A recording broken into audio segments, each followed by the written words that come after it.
Sou Larice, tenho 50 anos. Meu marido Paulo e eu, da mesma idade, nos conhecemos através de um amigo e nos casamos.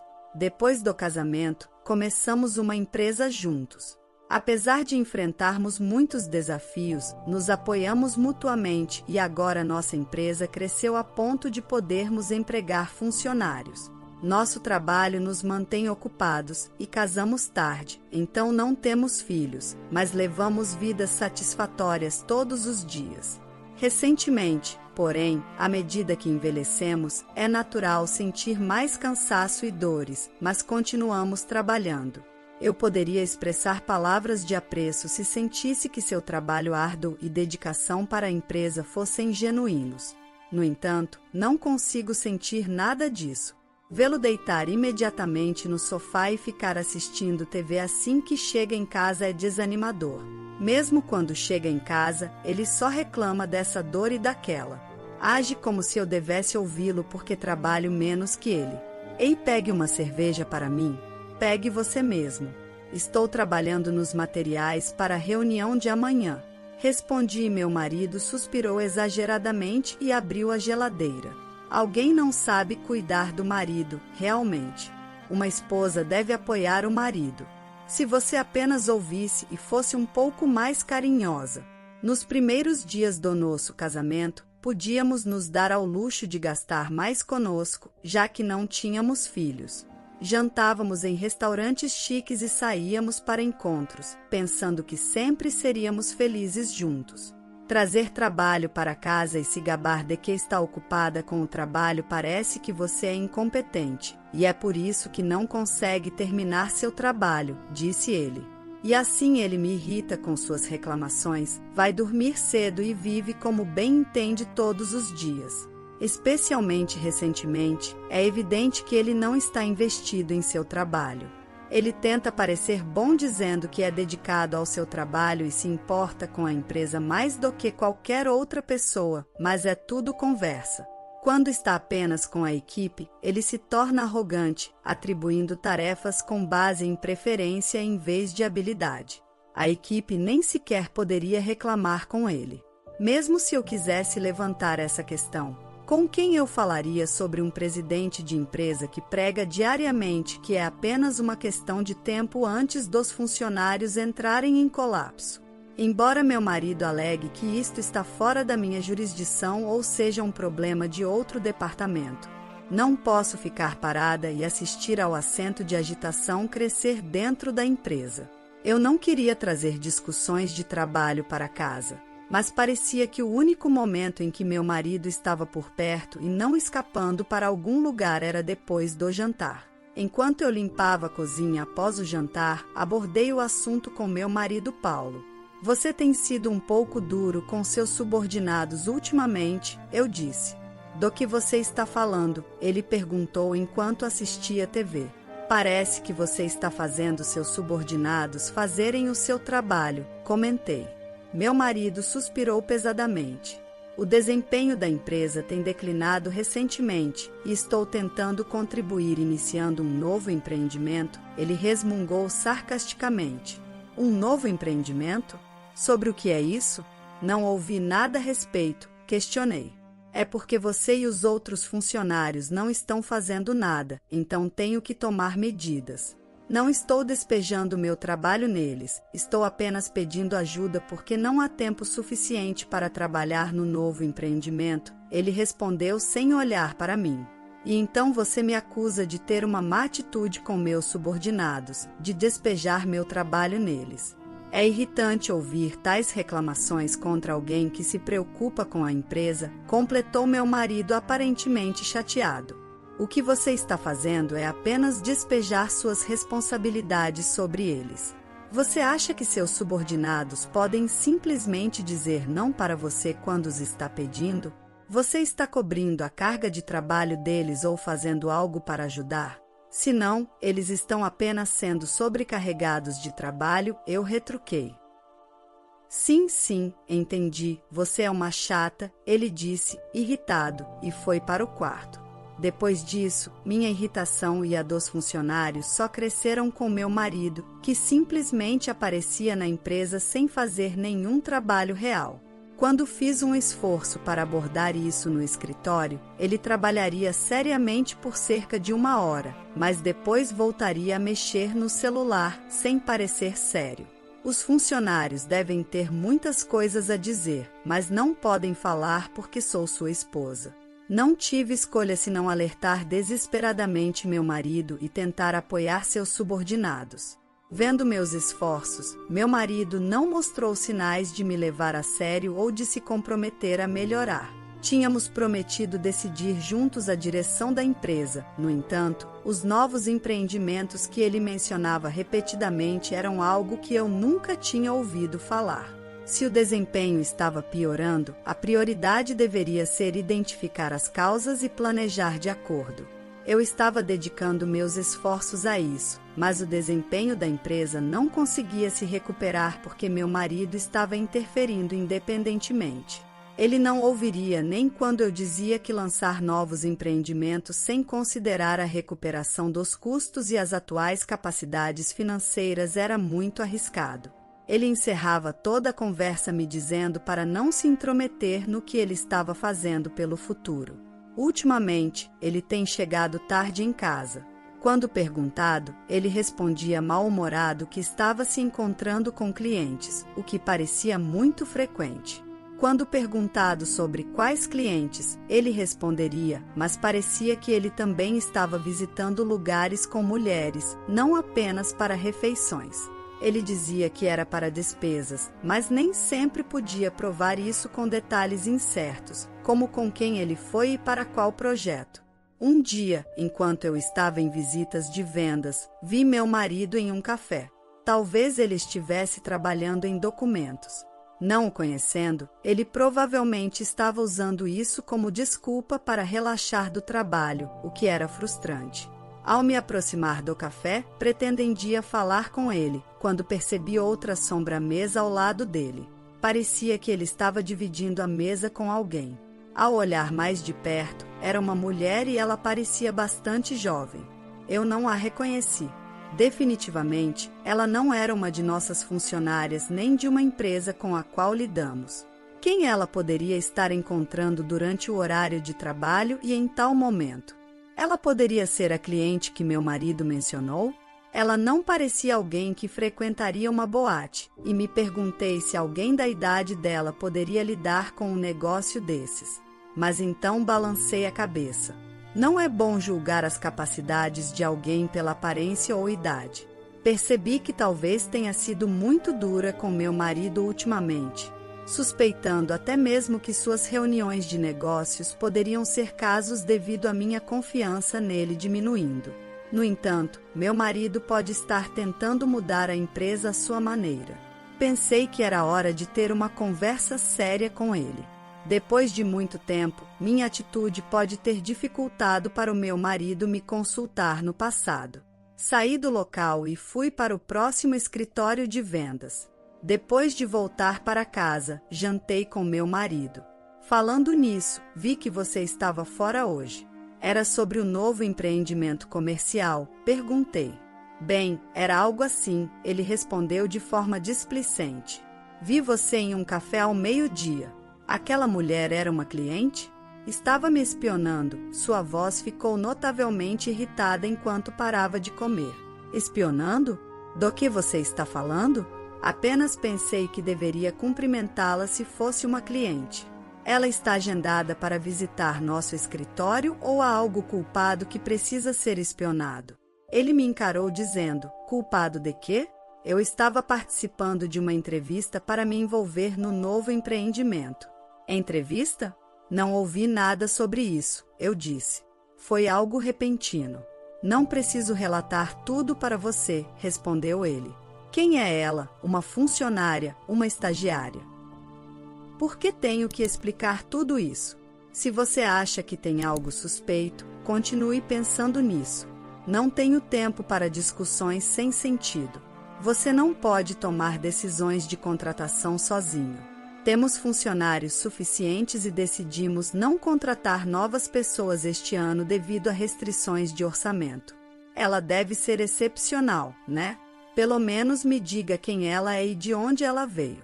Ele se levantou da cadeira, claramente incomodado, e se recusou a me olhar. Você está tendo um caso, não é? Finalmente expressei minha suspeita de longa data, mas ele não disse nada e foi para o quarto.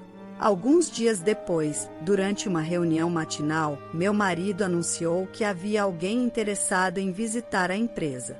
Quando ele abriu a porta com um grande sorriso, lá estava a jovem que eu vi no café. Esta é uma jovem que acabou de se formar na universidade. Por favor, todos, tratem-na bem, disse meu marido. Ela sorriu na frente dele. Quando olhei em volta, os funcionários pareciam confusos e me olhavam, provavelmente pensando que eu sabia sobre a visita dela. Eu, por outro lado, não fui informada sobre nenhuma visita, muito menos um passeio repentino pela empresa. Aproximei-me de meu marido e da mulher. Você é a Viviane? Isso, Viviane. Obrigada por vir. Devido à falta de comunicação com a equipe, não estávamos preparados para a sua visita hoje. Poderíamos entrar em contato com você para remarcar. Desculpe por vir tão de repente, ela disse e se escondeu atrás do meu marido, como se tivesse sido repreendida por não ter feito nada de errado, segurando a barra do terno dele. Depois de mandar Viviane embora com palavras tranquilizadoras, meu marido se sentou em sua mesa, visivelmente descontente. Podemos conversar por um momento? Eu o chamei para a sala de reuniões para pressioná-lo sobre Viviane. Escute, trazer alguém para uma visita do nada, sem consultar ninguém, é problemático. O que você estava pensando fazendo isso sem falar comigo? Por que você está sendo tão legal com a Viviane e depois me dando bronca? É só uma visita à empresa, não faça alarde. Apenas uma visita? E se ela falar sobre o que viu aqui para outra pessoa? Temos muitas informações de clientes aqui. Se houver uma visita, podemos tomar o cuidado para que informações sensíveis não sejam expostas e ter alguém para guiá-la. Apesar da minha pressão sobre sua falta de gestão de crise, ele permaneceu impassível e saiu friamente da sala de reuniões. Vendo como meu marido chamava Viviane com familiaridade e a defendia, cresceu minha suspeita de um caso entre eles.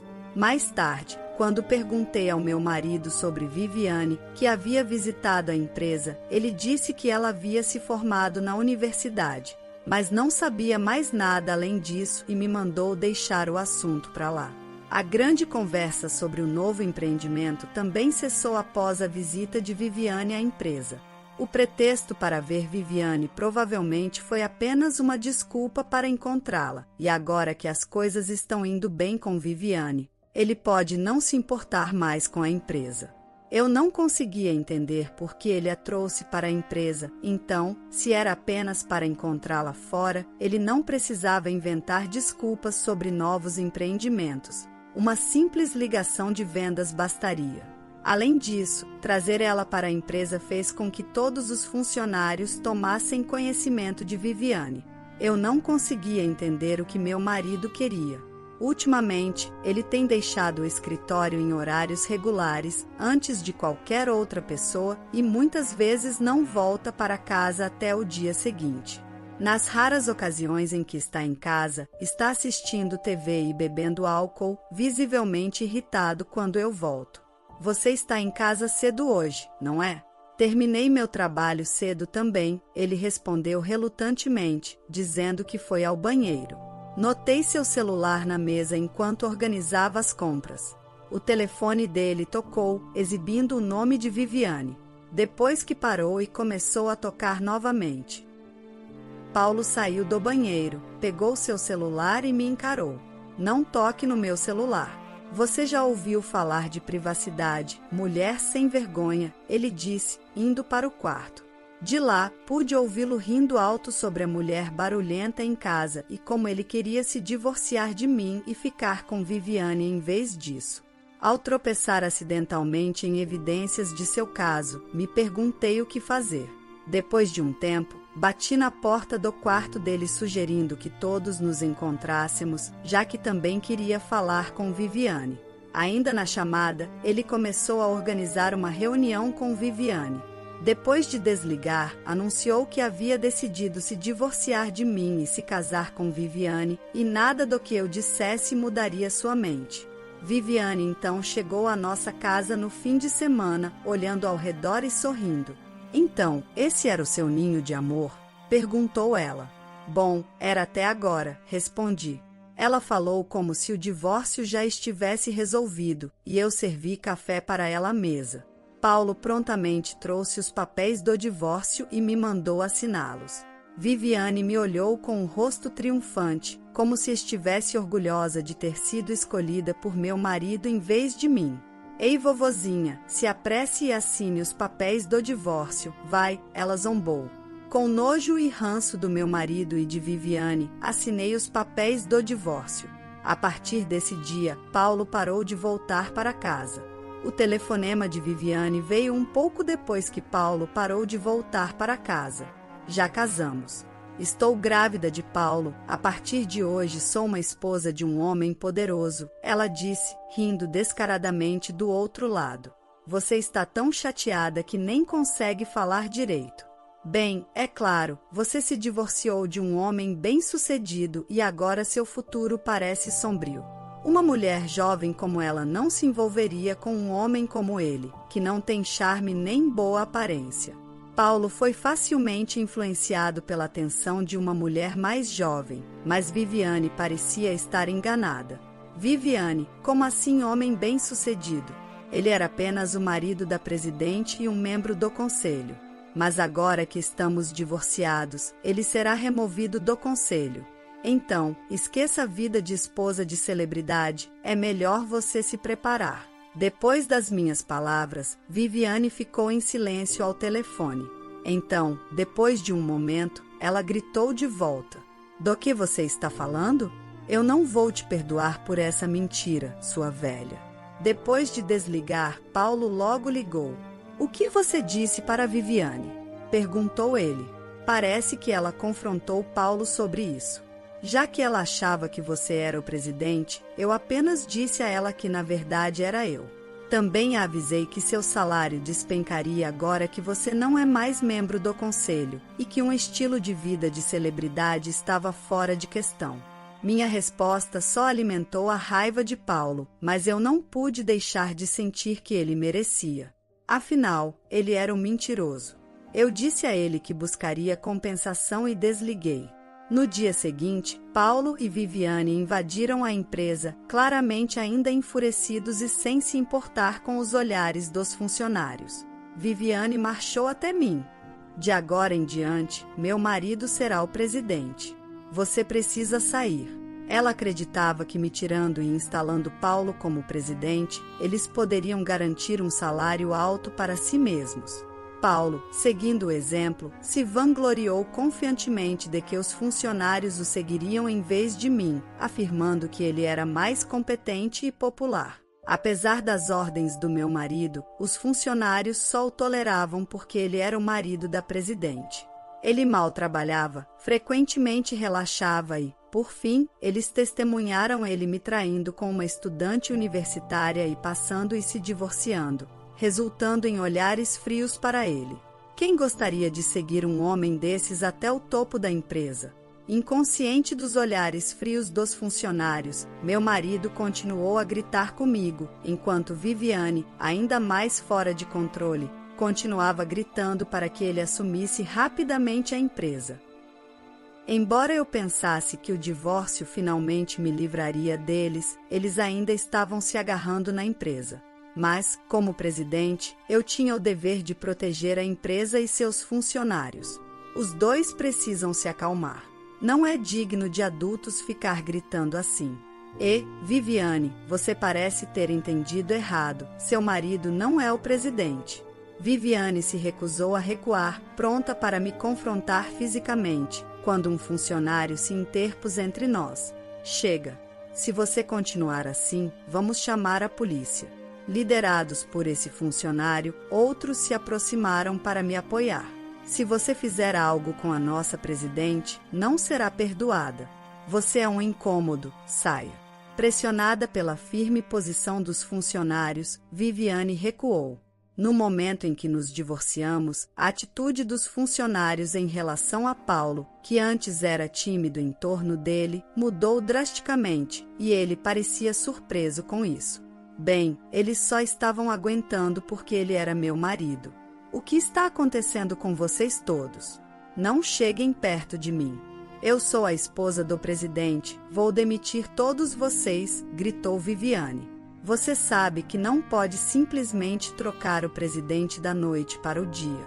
E mesmo que você fosse a esposa do presidente, você não teria autoridade para gerenciar o pessoal desse jeito, respondi. Apesar das minhas palavras, Viviane continuou gritando. Enquanto isso, Paulo ficou lá, perplexo, claramente afetado pelo desprezo dos funcionários. Talvez sobrecarregado pela fúria de Viviane, ela repetia seus insultos, acreditando que seu futuro idealizado estava escapando.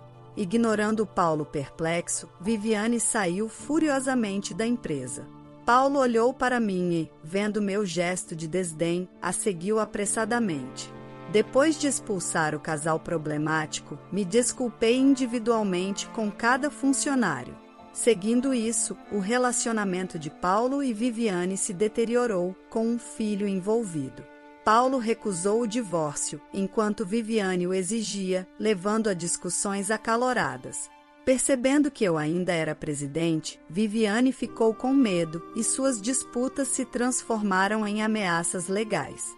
Honestamente, suas brigas e potenciais batalhas judiciais bagunçadas não me preocupavam. Eu exigi compensação deles.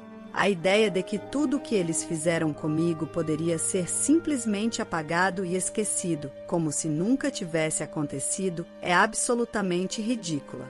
Eu prontamente entrei com um pedido de compensação, mas os dois, sobrecarregados com seus próprios problemas, me ignoraram. Não vou pagar nada, a culpa é sua, meu ex-marido dizia. Parecia nada mais do que o uivo de um cão derrotado. Depois de envolver um advogado, Paulo concordou rapidamente em pagar a compensação. Sua atuação dura desmoronou quando enfrentou ação legal, revelando sua verdadeira covardia. Depois de uma longa ida e volta sobre divorciar ou não, Paulo e Viviane acabaram finalmente se divorciando. O que veio a seguir é tanto engraçado quanto intrigante. Acontece que o filho de Viviane não era de Paulo afinal. Calculando a partir do nascimento do filho de Viviane, ela estava grávida antes de conhecer Paulo, e o verdadeiro pai é desconhecido. Viviane parecia ter planejado alegar que era filho de Paulo para garantir pensão alimentícia através do divórcio. Ao saber disso, a situação de Paulo e Viviane ficou ainda mais confusa. Alguém pensaria que é senso comum, mas Paulo acreditava plenamente que o filho era dele. Viviane esperava pelo menos obter pensão alimentícia de Paulo, mas como o filho não era dele e o casamento deles não tinha sido longo, não deu certo. Sem outra escolha, Viviane voltou para a casa rigorosa dos pais, que ao saber de tudo, mandaram que ela saísse e nunca mais voltasse. Apesar dos pedidos para ficar pelo bem da criança, relutantemente concordaram, mas não tinham intenção de restaurar sua confiança nela, escolhendo em vez disso reeducá-la do zero. Talvez viver sob o teto rigoroso dos pais seja o melhor para ela, embora seja duvidoso que seu caráter mude muito, garantindo uma vida de dificuldades pela frente, o que parece ser apenas sobremesa. Ela tentou se aproximar de Paulo com o atrativo de uma vida luxuosa, alegando que o filho era dele, mas acabou com esse resultado. Depois do divórcio, parece que meu marido se mudou para uma nova casa com Viviane, optando por um apartamento de luxo muito além de suas possibilidades, resultando em uma incapacidade de pagar o aluguel. Durante seu caso com Viviane, ele parecia gastar uma quantia considerável de dinheiro com ela, usando roupas caras e dirigindo carros de luxo para ostentar sua riqueza. No entanto, descobriu-se que esse dinheiro era emprestado de empresas financeiras. Além disso, o dinheiro que ele pegou emprestado era de credores de alto escalão, levando a uma dívida crescente. Quando instruído por um advogado a pagar a compensação para mim rapidamente, ele não conseguiu encontrar os fundos, resultando em ainda mais dívidas. Atormentado pelos pagamentos de dívidas e incapaz de largar o emprego apesar de causar inúmeros problemas, Paulo, que mal conseguia lidar com tarefas simples, tornou-se mais um incômodo na empresa, enfrentando uma hostilidade crescente até que finalmente pedisse demissão. Paulo perdeu sua casa, emprego, esposa e tudo mais. Quando ouvi que ele estava vivendo nas ruas, não pude deixar de rir alto, abrindo uma lata de cerveja em minha casa. Livre de ordens de qualquer pessoa, imaginando a situação de Paulo, trouxe outra risada. Tendo economias, uma empresa próspera e sem preocupações financeiras, a melhor parte foi receber a compensação de Paulo. Olhando para trás para meu eu do passado, que considerava suportar a vida com um homem desses, me dá arrepios. Terminando minha cerveja, senti todo o cansaço e dores desaparecerem sem o estresse que Paulo trouxe. Agora, tanto os funcionários quanto eu estamos trabalhando felizes e mais livremente. Com minha equipe leal e solidária, lançamos um novo empreendimento, expandindo ainda mais a empresa. Agora, eu aproveito os dias satisfatórios que estão por vir. A história de hoje chegou ao fim. Não se esqueça de comentar qual lição você tirou dela. Também deixe um like no vídeo e se inscreva para não perder os próximos vídeos. E se você quer conhecer o final da história da mulher que foi deixada grávida pelo marido, sem ele saber que ela é herdeira de uma fortuna, clica no vídeo que está aparecendo aí na tela. Te vejo nessa história. Grande abraço!